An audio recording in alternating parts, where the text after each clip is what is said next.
9/11/9/70. It is 2:40 p.m. Eastern Standard Time on November 7th, 2016. 2 days from the quote-unquote election, which is also my birthday, so it should be an interesting birthday present I should be receiving. And let's get into the topic of this video. But as always, I want to welcome everybody, and I hope you are enjoying your day, whether you're watching this live as I speak or watching it days or weeks later, and hopefully the audio will not be messed up. Which, by the way, I found this quite interesting. A couple of my subscribers pointed this out, and I didn't even realize it, but it shows how smart some of my subscribers are. Is my video that was all chopped up, the second one, where I did the live video, and as you could see, just let me know if there's any audio problems, which there aren't. I've never had a person ever once live tell me that there was audio problems, but twice now my videos are, you can't listen to them. And what I found interesting is that last video I made was over 9 minutes long. Because let's put it this way, if you watch my videos, when was the last time you ever saw me do a live show under 10 minutes? I mean, my live shows usually average at least 40 minutes. But the last video I made was over 9 minutes long. And I was even complaining, I posted on Google Plus that it was taking over a half hour for them to process this 9-minute video. And it comes out to 3 minutes and 22 seconds. So only a third of the video actually, ended up being processed. But somebody pointed this out, and I thought this was pretty funny, that they said that the 322 is the skull and bones number. So could that be a message? Who knows? It's a coincidence? Who knows? But all I know is that video was not 3 minutes and 22 seconds long. It was over 9 minutes long. And for some reason, only 3 minutes and 22 seconds of it was shown. So kudos to my 2 subscribers. I don't have their names, unfortunately, but shout out to you 2 for pointing that out. I thought that was quite interesting. So that could be a message or just a coincidence. I'll let you decide. So let's get into the title of this video. I wanted to wait a little bit to make sure I had time for people to come in. And as we could see in the past couple of days, that Director James Comey has decided that there is no new evidence that could indict Hillary Clinton, and they have once again closed the case, which has angered many people, and definitely it has justified people's anger and frustration. It does show the integrity or lack thereof of our quote-unquote justice system, but there may be an alternative motive, which might be a good thing. And I've heard a couple of rumors about this, and I even heard something else to confirm that this could be a possibility. Now, obviously, I cannot tell you or confirm if this is true or not, but it is an interesting theory of why they may have not decided to indict her before the presidency. One of the rumors that I was hearing for a couple of days when they were talking about the reopening of the case is that people were saying that President Obama would pardon her, which, as you could see how much he's stopped doing his job as being quote-unquote president and commander-in-chief to basically rally for Hillary Clinton, doing all the work for her. We could see how connected they are together.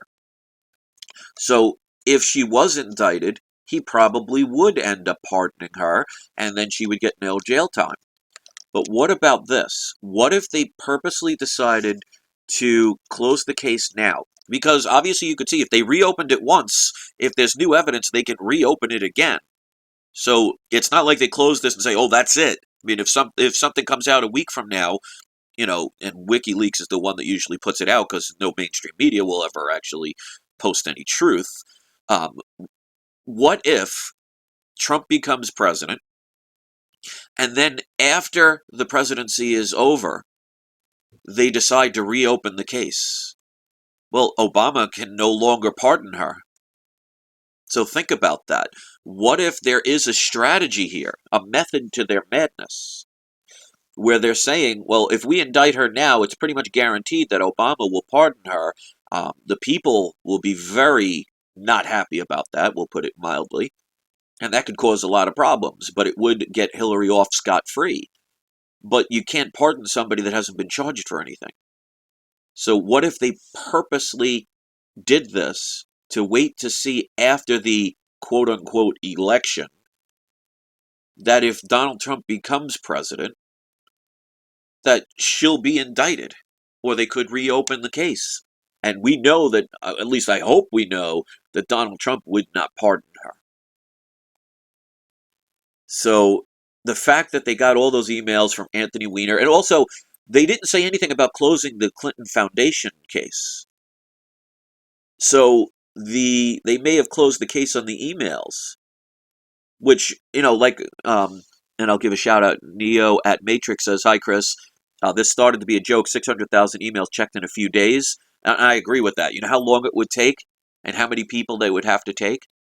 I mean, they're trying to say there's duplicates, but you would still have to check them to see if they're a duplicate or not. So, to me, I really think there's different methods to my madness. And I also want to talk about this quote-unquote election. There's just something about this that my internal warning lights are on. Now, WikiLeaks is supposedly giving all this information on Hillary Clinton. And the problem is, it's almost like a reverse psychology, making it like taboo to have somebody want to even have the thought of voting, quote unquote, for Trump. But I just fail to see how, if WikiLeaks is out there to give nothing but truthful information, and I don't know what their true, motive is. I don't work for them. I'm not part of them. And unfortunately, I'm not a mind reader. But what I find strange is they cannot find one thing about Donald Trump at all. To me, it just seems too one-sided, to the point where it almost makes me concerned of, what if this is a reverse psychology? You ever have it, like, like a parent tells their daughter or their son, "Oh, I don't want you dating that person because I don't like that person," and it makes you want to date him more? Or somebody says, "Oh, you cannot open that door," and it makes people want to open it more? So what if this is one of those psyop kind of situations where they're giving you that whole reverse psychology, saying, "Oh, you don't want that," and everybody's so against it. I don't know. There's just something about this that just doesn't seem right to me. And another problem I have is there are several channels now saying that Donald Trump is working because God made it happen. They're saying that he's God's chosen one. And there is something, when I heard, not one channel, I've heard several channels say that Donald Trump has been chosen by God, that says to me, my internal warning alarm system is going off. Is it possible? I mean, in this universe, anything is possible. But to say Donald Trump is God's angel, I guess, so to speak, I don't know. And there are a couple of people saying this. So all I'm going to say is, to my people out there, if I've tried to teach anything on my channel, it is to try to think for yourself. Don't go by what the masses do. Don't go by what the masses say. Don't go by what the masses teach. It's okay to listen to these things, because that's how you gather perspective and you can get alternative viewpoints. But make your own decisions, trust your own instincts. And all I'm going to say is, I don't know the true intention of anybody other than myself. There are plenty of people in my life, in my history, especially on YouTube, plenty of people who pretend to be friends, who pretend to be good, who pretend to be on your side, and they're actually backstabbing you. I know still some today that do it. And there's a reason why they hide. I mean, I still have people from my comic book channel that make fake accounts to come here. Some of them pretending to be my friend. Some of them that are probably watching right now. And that's okay, because I don't worry about what I can't control. Nor do I care about somebody else's intentions. But what I am saying is, most of the time when people get taken advantage of, it's not coming from a person that shows their intention. In other words, somebody isn't going to come up to you and say, "Here, see this product I'm going to sell you? It's actually really bad for you, and it's actually not going to do what it promised, but I'm just here to take your money," wah ha ha ha, and have those string mustaches that they're twisting like an evil character. No. What do most people seem like when they're trying to take advantage of you? They seem to be good people. They seem to be trustworthy people. They seem to be honest people. And that's how they get your confidence. And that's why you see with politicians, especially when they want your quote-unquote vote, all of a sudden they come out of the woodworks and kiss your babies and pretend they like you and all people are wonderful. It's because they're trying to gain your trust. You know, like, for example, just look at, for example, movies like Sleeping Beauty.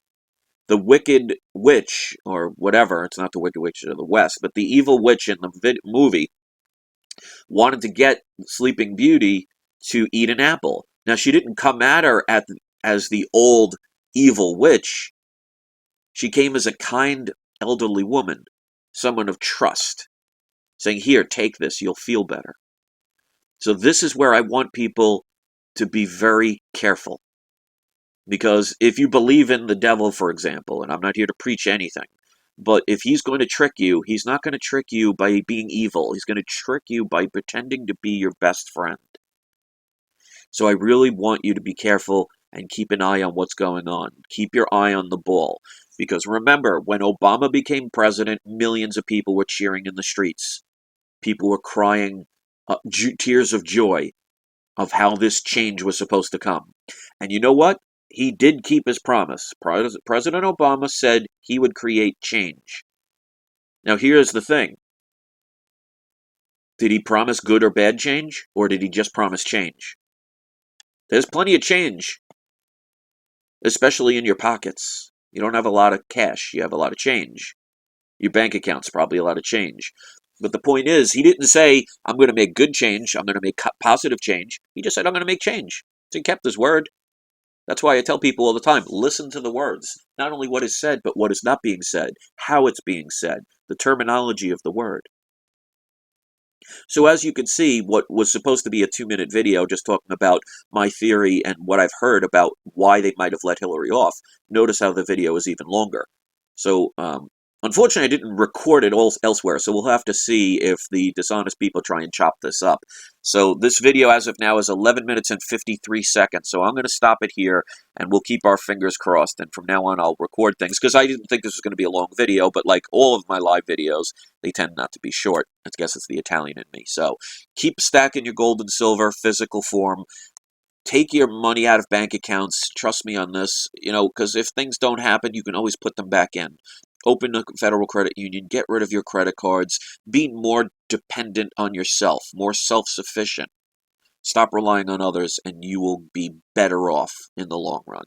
It may not always be easy, but it's a lot more rewarding knowing you did it yourself and did it for the ones that you love. So thanks for watching. Share it if you think this is relevant. Let's hear your comments. Keep communicating with it yourselves, and let's see if they tamper on this video or not. Guess we'll find out. Have a great day, guys. Have a great day, guys. I'll see you soon.